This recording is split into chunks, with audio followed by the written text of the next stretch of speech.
আমরা ক্ষমতার জন্য আমরা জাতীয় সংসদে যাই নাই। এরকম ক্ষমতা তো আমাদের পূর্বপুরুষের ছিল। আমরা এরকম ক্ষমতার মসনদে বসার জন্য আমরা ক্ষমতার মসনদে বসার জন্য জাতীয় সংসদে যাইনি। আমরা এদেশের মানুষের কণ্ঠ হয়ে কথা বলার জন্য জাতীয় সংসদে গিয়েছি।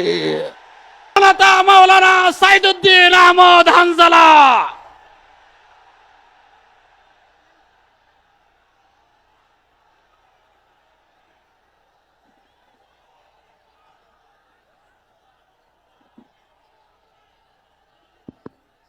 আসসালামু আলাইকুম ওয়া রাহমাতুল্লাহি ওয়া বারাকাতুহু। ইন্নাল হামদালিল্লাহ ওয়াস সালাতু ওয়াস সালামু আলা রাসূলিহিল কারীম ওয়া আলা আলিহি ওয়া আসহাবিহি আজমাইন। মুহতারাম হাজিরিন, আমরা একটু বসি, একটু শান্ত হই।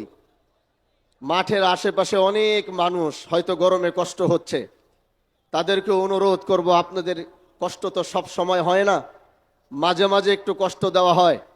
এজন্য আজ এই গরমে যদি একটু কষ্ট হয়, আপনারা আশেপাশ থেকে প্রচুর মানুষ আশেপাশে রয়েছেন, তারা অবশ্যই মাঠে উপস্থিত হবেন। লম্বা দীর্ঘ কথা বলার জন্য দাঁড়িয়েছে এক সত্য বলার জন্যে, যেই সত্য বলার জন্য এই দেশের মানুষ আমাদেরকে প্রতিনিধিত্ব করার জন্য জাতীয় সংসদে পাঠিয়েছে। আমরা বলেছিলাম আমরা ইনসাফ প্রতিষ্ঠা করব, আমরা বলেছিলাম আমরা ন্যায় প্রতিষ্ঠা করব।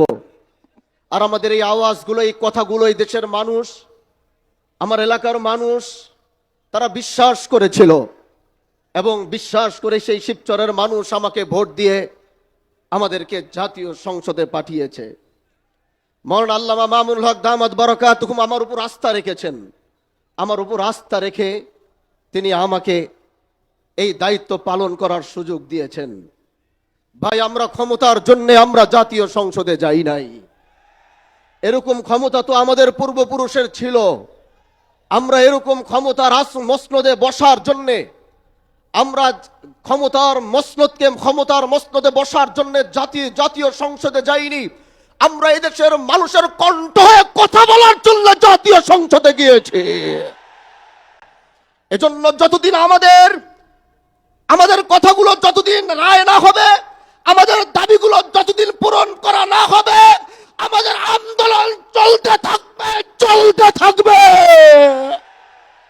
প্রিয় ভাইরা আমার, এদেশের মানুষ 70% মানুষ গণভোটের পক্ষে রায় দিয়েছে। 70% মানুষ জুলাইয়ের পক্ষে রায় দিয়েছে। এজন্য এদেশের জনগণের ম্যান্ডেটের বাইরে গিয়ে অন্য কিছু করার কোনো সুযোগ কারো হবে না। প্রিয় ভাইরা আমার, আমরা সরকার পতনের আন্দোলনে নামি নাই। এটা কোনো সরকার পতনের আন্দোলন আর সমাবেশ নয়। সংসদে বুঝাবার চেষ্টা করেছি, হয়তো বুঝতে পারছেন না বলে আজ জনগণ ময়দানে নেমেছে বুঝাবার জন্য। এজন্য আমরা চাই সরকার এটা বুঝবে, জুলাইকে ধারণ করবে, গণভোটের রায়ের পক্ষে সরকারও থাকবে, এটা আমাদের চাওয়া। এজন্য আগামীর বাংলাদেশে আমরা জুলাইকে মাইনাস করে আমরা কিচ্ছু করতে পারবো না। প্রিয় ভাইরা আমার, এই ময়দান থেকে এটাই বলতে চাই, আমরা জাতীয় সংসদে আমরা জনগণের কণ্ঠ হয়ে কথা বলবো। আর যখনই রাজপথে ডাক আসবে, আপনাদের রাজপথ থেকে কথা বলতে হবে। আল্লাহ পাক আমাদেরকে কবুল করুক। নাসরুম মিনাল্লাহি ওয়া ফাতহুন করিব ওয়া বাশশিরিল মুমিনিন। আসসালামু আলাইকুম ওয়া রাহমাতুল্লাহি ওয়া বারাকাতুহু।